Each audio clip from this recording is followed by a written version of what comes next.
I am Jennifer, and I am 38 years old. This is the story of a New Year's Eve I will never forget, even though I wish I could.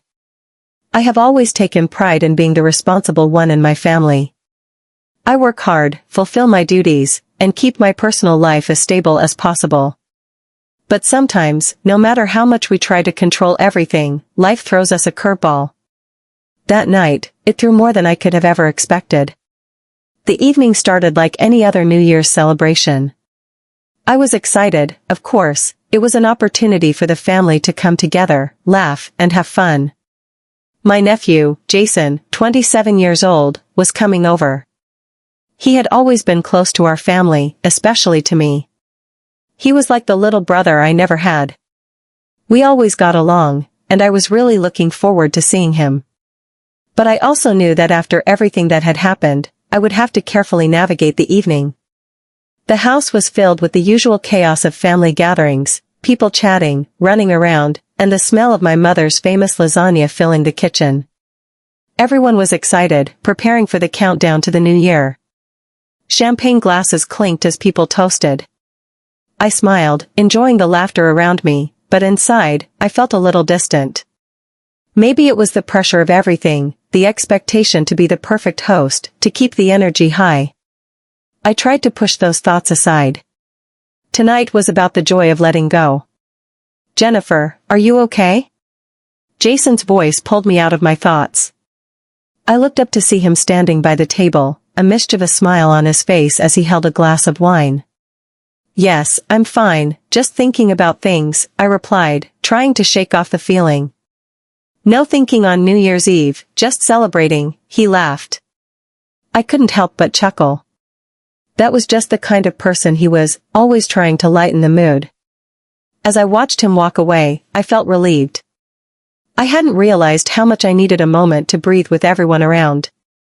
Caught up in the festivities, I decided to sneak away to my room for a little quiet time.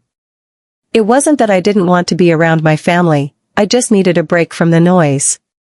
Sometimes, you just need to recharge, especially when you're constantly running around taking care of everything. The idea of a few minutes alone sounded perfect. I slipped upstairs to my bedroom, closing the door behind me. The silence was a welcome change from the party downstairs. I kicked off my shoes and lay down on my bed, closing my eyes for a moment.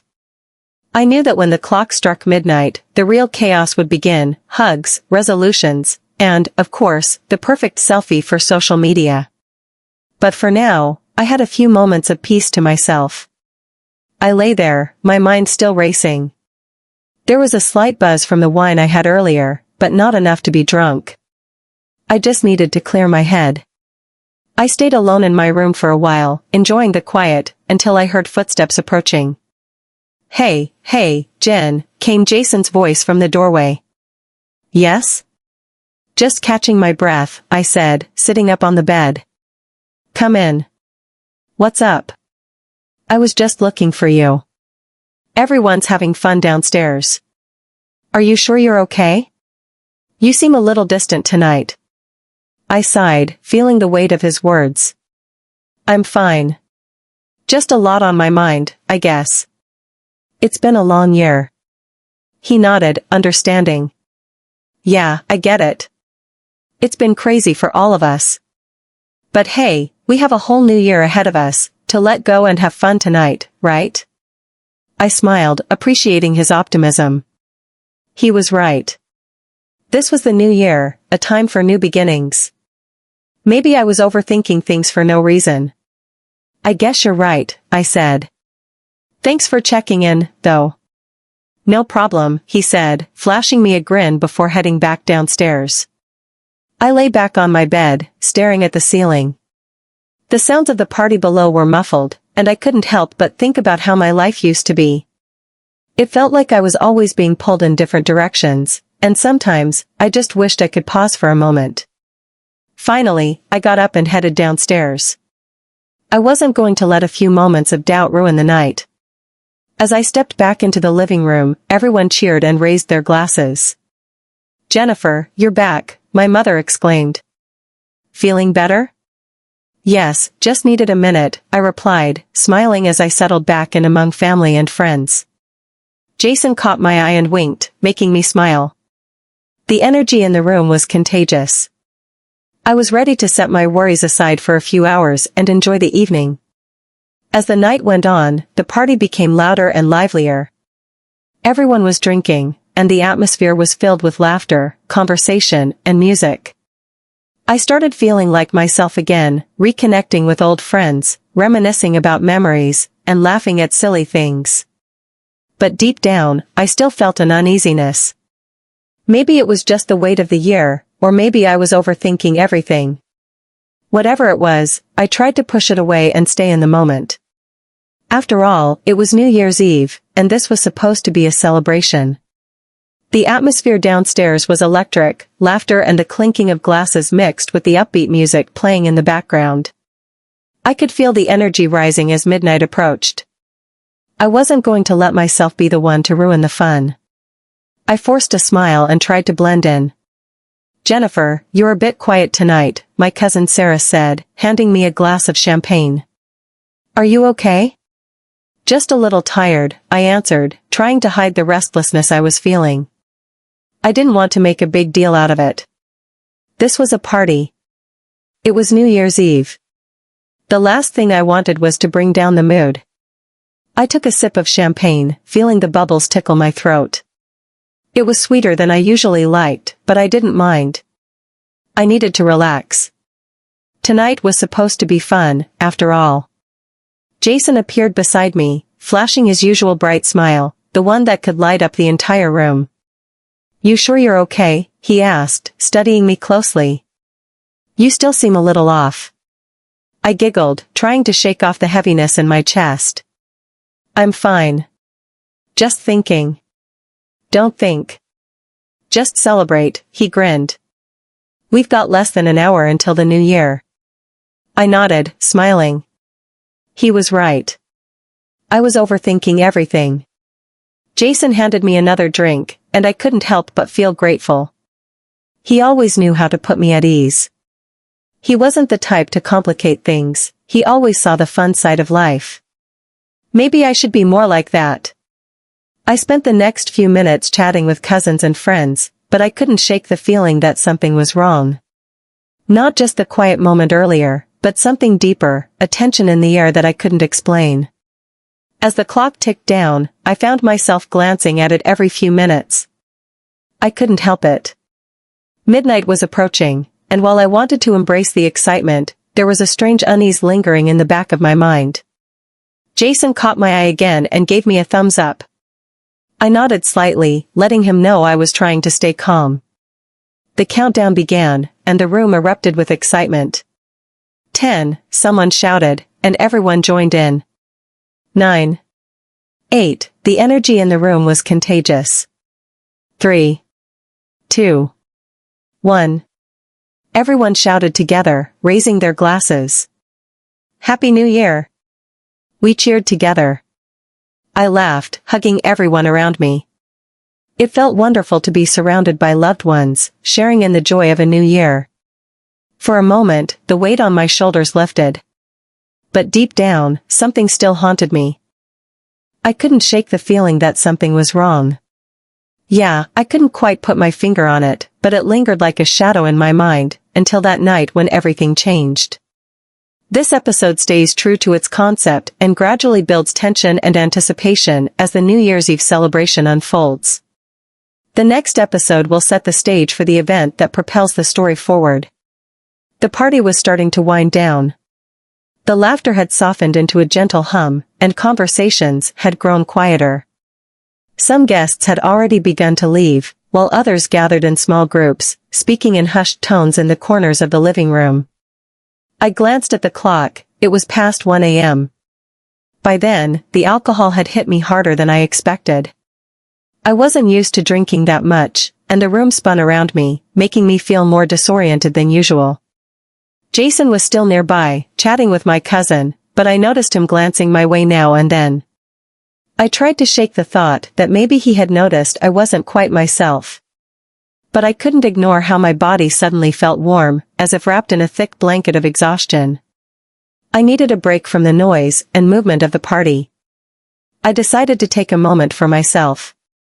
"I'll be right back," I said, though not to anyone in particular, just an excuse to slip away. The house was spacious, and I had the perfect place to escape for a little while. My bedroom wasn't far, just a short walk up the dimly lit hallway. I could still hear faint laughter and murmured conversations from downstairs, but here, it was quieter.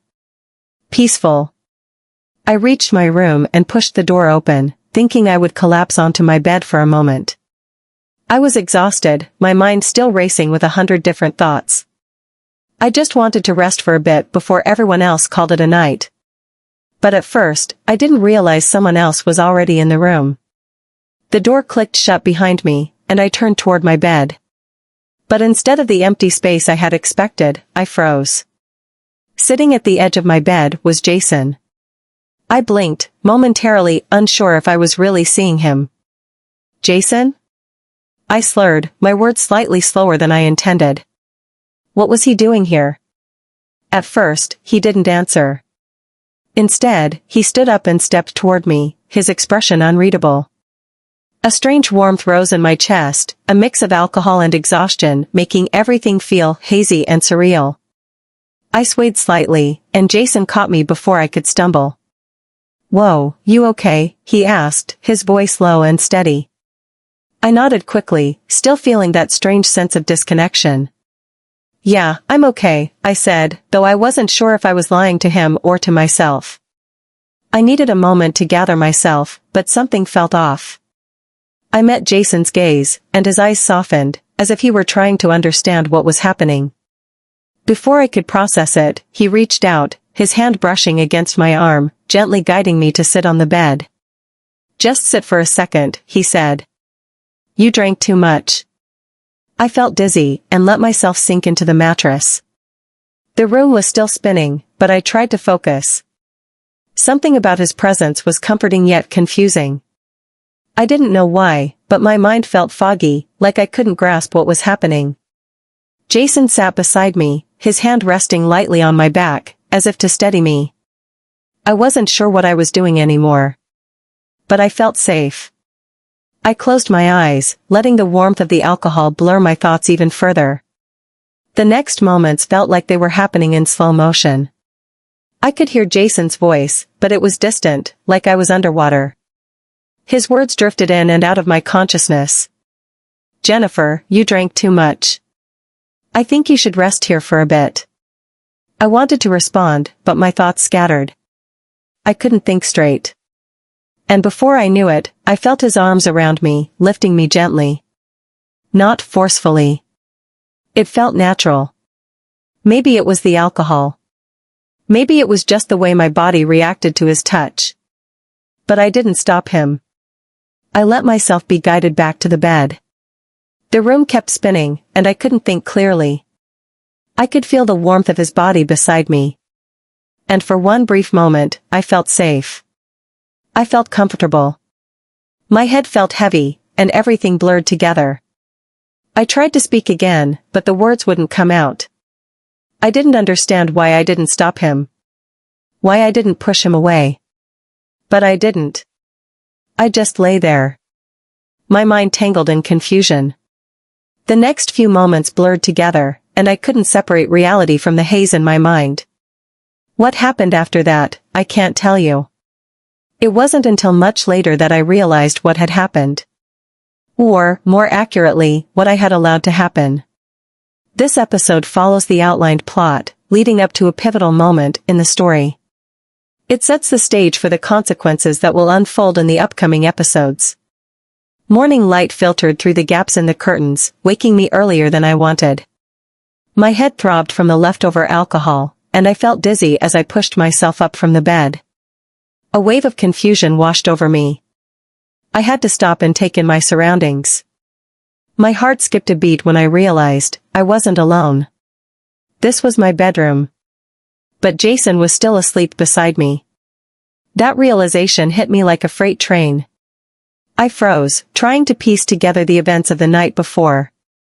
But everything was hazy. The fog of alcohol mixed with unexpected intimacy left me unsure of what had happened, or how it had happened. I quickly pushed myself out of bed, trying not to wake him. I didn't want to deal with this right now. I needed to think. My pulse pounded as guilt and shame crashed over me. How did I let this happen? What was I thinking? And why did it feel so wrong, yet so confusing?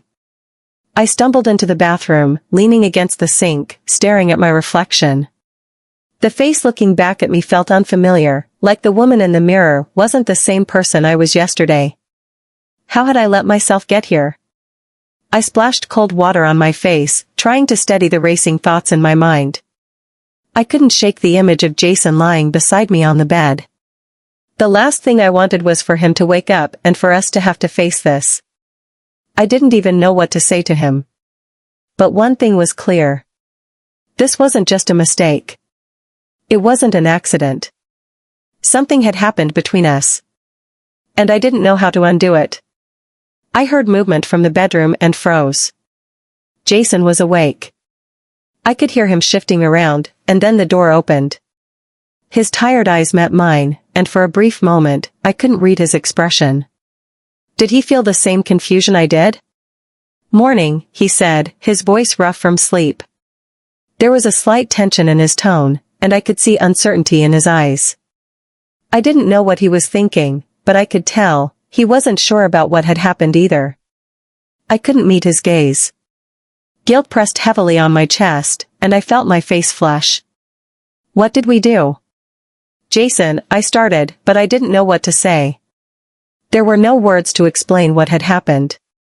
No easy way to make it go away. He seemed to sense my discomfort and stepped closer, gently placing a hand on my shoulder. "Hey, we don't have to talk about this right now," he said softly. "Let's just take a minute." But I could feel the distance growing between us. We couldn't pretend this didn't happen. I shook my head. "No. We need to talk about this. This can't happen again." Jason's face flickered with something, hesitation, regret. "I know," he said quietly. "But, we were both drunk. It was a mistake." I didn't know how to respond. He was right. It was a mistake. But it wasn't just the alcohol. Something had happened between us. And I couldn't ignore it.